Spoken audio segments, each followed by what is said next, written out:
welcome to Business Daily on Trust TV. My name is Chamun Dabeng. Let's talk numbers. We're starting off with the market this morning.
You're welcome back, and once again, my name is Chamun Dabeng. All right, so today we're going to be taking a look at the agricultural sector in Nigeria. Now, when the country talks about the diversification of the economy, the agricultural sector is one that has actually received a lot of attention over the past years. Now, the agricultural sector plays a vital role when it comes to the growth of Nigeria's economy. Now, let's take a look at the sector contributions for Q2 in 2021. As you can see, the oil sector contributed 7.42%, non-oil sector was 92.58%, and the agricultural sector was 23.78%, manufacturing 8.69%, trade 16.66%, and ICT 17.92%. But looking at this table, you already know that right after the non-oil sector is the agricultural sector that is actually playing a key role when it comes to making a contribution to Nigeria's economy and its GDP. Now let's also take a look at the contribution of agriculture to GDP in Nigeria from the third quarter of 2019 to the third quarter of 2021. So from Q3 of 2019, its contributions was at 29.25%. After that, there were bits of fluctuations, but by Q3 of 2020, it had risen up to 30.77%. And now at Q3 of 2021, it's currently standing at 29.94%, basically trying to pick itself up back to that peak in Q3 of 2020.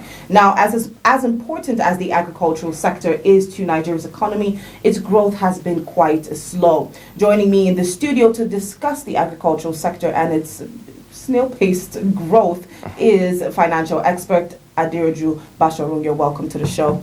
Good morning again, John. Good morning. How's the holidays been treating you? Wow, it's the time for family, it's the time to rest. It's been good, Yeah. It's been good. It's been good. I mean, the hustle and bustle on the low, so it's been good. He's like, on the low, all right, that's nice. All right, so the agricultural sector, now you've basically worked, as far as I'm concerned, everywhere when it comes to the financial world of Nigeria. Now, what are your thoughts of your general thoughts of the agricultural sector today? I think one of the major challenges of agriculture sector, as you pointed it out, is the third world problem. I mean, if you talk to experts globally, they'll tell you money in the agric sector is not in origination, which we major in. Okay. As a country, as a people, we're interested in farming, we're interested in animal husbandry, we're interested in everything but where actually makes real money in the sector. If you look at the agri value chain, you will find out that the major income in agric is in the value add. Okay. That's in the processing. Okay. That's why world over, you had said that, if my figures do me right, Côte d'Ivoire is, I think, number 1 or number 2 cocoa exporting country in the world right now. And Côte d'Ivoire, from exports to the further countries for processing, Côte d'Ivoire only makes about 20 18 to 20 cents to the dollar on the money in the value chain. Same thing with Nigeria. So I think first we need to reorientate ourselves, about where the value is in agriculture. Yes, we have arable land. We have clement weather. We have a huge workforce that can be deployed to Agric. But first, let's look at where is the value for us. That if that is encapsulated in our thinking, both as stakeholders and as policy making, I think the figures you just showed a few minutes ago on Agric being less than 25% of Nigeria's GDP will be a thing of the past. Actually, quarter three of 2021 is 29.94%. I mean, it will be a thing of the past. It will be a thing of the past. I mean, you have countries like Netherlands. Netherlands is it's a very small island. I mean, it's overrun by water, literally. But major part of their earnings come from Agric. They don't have land. At least not the kind of land we have here. So where exactly is it that they're making the money from? I think we need to rethink what is Agric or agricultural business for us as a people. Then it will be shown in our policies. It will be shown in the direction government is moving. Just saying Agric to till the ground, that's in the past. Just saying Agric to till the ground, to farm the animals, that's in the past. There are countries on this planet who don't have any arable land and make money from Agric. How are they doing it? That's a question we should ask ourselves. All right, so when you talk about the money being in the processing of agricultural produce itself, you don't think that maybe there is also a problem with the fact that as it stands, we don't really have a lot of large-scale farmers. We have 70% of Nigerians who engage in one part of agriculture or the other, whether it's fishery or animal husbandry or whatever it is, but none of them are really large-scale. We are the large-scale farmers in the world. Maybe in the United States. But what makes them large-scale farmers is not because they have 2,000 tractors tilling 20 hectares. No. What makes them large-scale farmers is because they're able to optimize the agricultural value chain. They are more aggregators of produce with the right government policies in place. These guys, they are enabled to produce and make money, both for them and the country, employing labor in the process.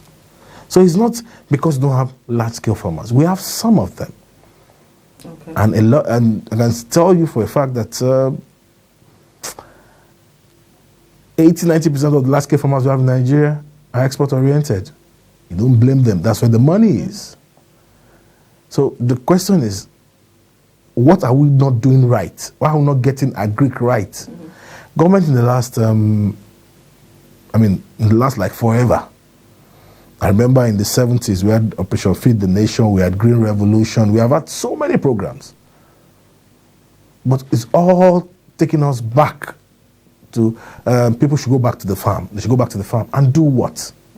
If you don't have the right policies in the right direction, it's a waste of energy. There was only a state governor some time back, who said it's civil service will work for 3 or 4 days, and the remaining days will go to the farm. Very mediocre. So we need to re-strategize. We need to reimagine what we do as a business. Basically overhaul the entire system. Let's think it all over again. All right, we'll take a short break, and when we get back, we're going to continue on this discussion. My guest in the studio has brought up two things, basically programs, policies, and also things that we need to do to sort of optimize the agricultural sector. So we'll be getting to that right after the break.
Welcome back, and once again, my name is Chamun Dabeng, and today on Business Daily, we're currently taking a look at the agricultural sector and its basically snail-like movement when it comes to its growth and contributions. As much as the government has placed a lot of attention on the agricultural sector, it's still not yielding what it's supposed to. Well, still with me in the studio is financial expert Adiroju Basharun.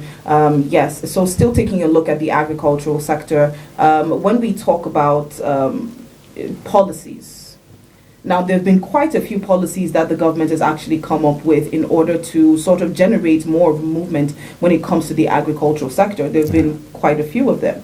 And some of them have been the establishment of the zero rejection initiative, the Presidential Economic Diversification Initiative, the Nigeria-Africa Trade and Investment Promotion Program, and Agriculture Promotion Policy. These are some that have been put out there. So you can actually see that the government is making an attempt to make sure that the agricultural sector is growing and developing. So why is it that even with these programs that have been put out, or pardon me, these policies and programs that have been put out by the government, it's still not yielding those figures? It's still not, coming up to 50 or 60 or 70%, as a lot of people might actually hope to see from the agricultural sector? Or is it, too early to start hoping for those figures? Well, the impact of government policies has been, felt here and there over the years. However, when you place square pegs in round holes, when the man has tummy upset and you're giving him Panadol to drink to sleep, you're giving him a drug, does that stop this ailment? Now, we need to look exhaustively at why what we have tried to put in place over the years has not worked. Now, that has to, like for every aspect of government, has to come with sincerity of purpose. Are we just pandering to the whims of political calculations by launching these programs? Are we trying to play the populist card to make it seem to a few people that we're doing something? If you're serious about doing business in agriculture, there are a plethora of nations that have put in place measures that we don't even need to, we don't even reinvent the wheel. Just try and, okay, what are they doing? Why are we not doing it? Policies, I'm of the opinion, very stringent one, that government has no business doing business. Okay. Government should act as the creator of a conducive working environment. How do they do that? In its policies. That's the only way government can effectively affect a sector. No matter how much money you pump into it, no matter how much guard and rails you put in place, if you don't create a conducive environment, as they say, water will always find its level. Now, some years ago, you and I were in this country when there was so much emphasis on, during the additional administration as the Agric minister, so much emphasis on rice production. I was impressed with the level of work that was done then. It was fantastic work. Rice, I was privileged to interact with the team that rallied that program. And rice was grown everywhere. Even a place where the thought rice couldn't grow again, they got, hybrid samples that could grow there, because it was a lot of research work and a lot of interaction with the real farmers. Yeah. Now, what happened after the years is somebody comes up and feels, oh, that guy he got popular using that, so let's nullify his impact. And they come up with seemingly counteractive policies. How can you go on that kind of drive to improve rice production in your country, and at the end of the day, open up your borders for rice to come in and turn the left cheek, or the blind eye, as they say? You're shooting yourself in the foot. So if government is serious, you've invested so much money in this, why not see it to the end? I know Lagos and Kebbi State went into a joint venture at that point, and where they started the lake rice or something. Where is it today? I mean, Nigeria consumes so much, 200 million people. We can't feed ourselves. If you get import figures of how much is spent bringing in palm oil, yes. If you get the figures we pay for bringing in groundnut oil in diverse forms. And these are things we actually produce here. Yes. You'll be surprised, both for industrial production and for domestic consumption. It's because government has not put in place measures. See, I'm telling you the truth. If government sits down and they're serious with it and put in place measures, both political, both fiscal, both economic, people will comply.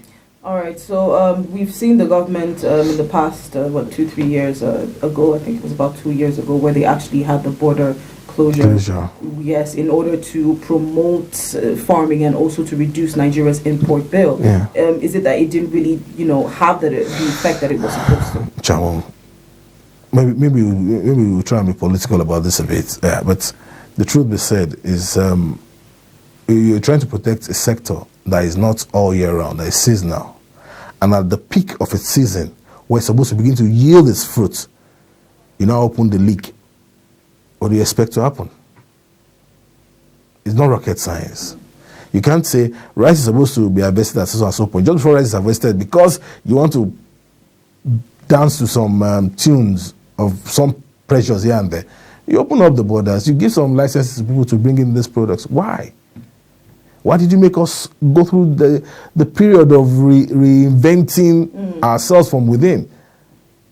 So, say, at the end of the day, go back to it. We should have just stuck with, the border should have remained closed? Sure. I mean, they were not even well policed. Let's even start from there. They were not serious with it.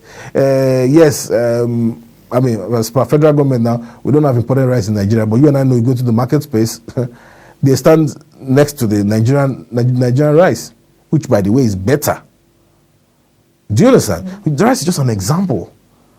There's so many policies. I mean, you can't begin to you can't use 1 year to analyze how you can improve the agric value chain with policies.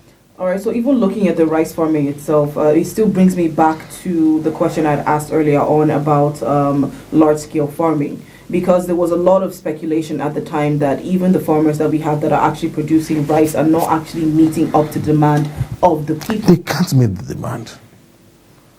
Sincerely, they can't meet the demand. That's why, thank God, I mean, I don't know if you've been to the market in this festive season. I had the privilege of, I do a bit of research in the market during this period, and you find out that on bi-weekly basis, the prices just had 500, 800 on the bag of rice. Why? Demand is outstripping supply. Too much money chasing fuel. Exactly. So let's not ignore that and say, oh, things that no. If demand is outstripping supply, prices will go up. That's the effect. Why is demand outstripping supply? When it's not as if this is just caught us unawares. Simple. Policies to incentivize farmers. Policies to incentivize the guys that process the rice from the chaff and the husk. Policies to incentivize the marketers. Policies to incentivize even the buyers. The business of government is to make life good for its citizens. You can play with policies and taxes and levies along that value chain, that every stakeholder, instead of spending money, giving money to this, giving money to that, you can do tax rebates for as many people along the chain as possible. That's a policy. It's not rocket science.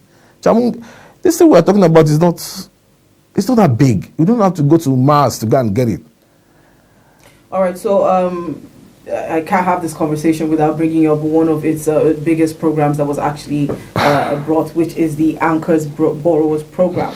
Now, this was launched back in 2015 by President Muhammadu Buhari, and so far 791 billion naira has been dispersed to over 3 million farmers. 64. All right. Yes, because I have serious interest in that program. 864 billion. that's been dispersed to over 70,000 people. All right. So far, the Anchors Borrowers Program has been facing a lot of issues, and it's especially coming from the non-performing loans. So right now, it's being owed quite a chunk of money, and but most of it is coming from the Northwest itself. That's where the bulk of the farmers who are owing money to the Anchor Borrowers Program come from. About 50% of them have been unable to pay back that loan. Now, looking at this, where do you think that these problems actually stem from? I said earlier, now the business of government is not to do business, right? Now, I mean, if you remember our elementary economics and business management, you say central bank is the banker to the federal government, not even to the states. Now, when the banker to the federal government steps down from its function to retail banking, then we will have a problem. Because we've acted as intermediaries to a few of these Anchor Borrowers things, and you realize that a lot of it is just dancing to the market music. One, are they really lending to real farmers? That's the first question. There have been actual allegations saying that people are disguising themselves as farmers and taking these loans. So it has become more of a let me have my own, share of the national cake sort of situation. I didn't want to go there. But I also do, sorry, because we don't have a lot of time, I do have my last question to ask. When you take a look at these programs that we have today, like the Anchors Borrowers Program and all the other initiatives and all the other programs that have been rolled out by the government, looking at the current situation when it comes to security, when it comes to infrastructure and all of that, is it almost like, like you're trying to fill a basket with water? Yeah, if government keeps doing that, yes. Let me cast your mind back to the recession in 07, 08, the global recession. The manufacturing companies in the United States wanted a bailout. They approached the Senate and they were shooed away until they repackaged the bailout to go through the financial sector.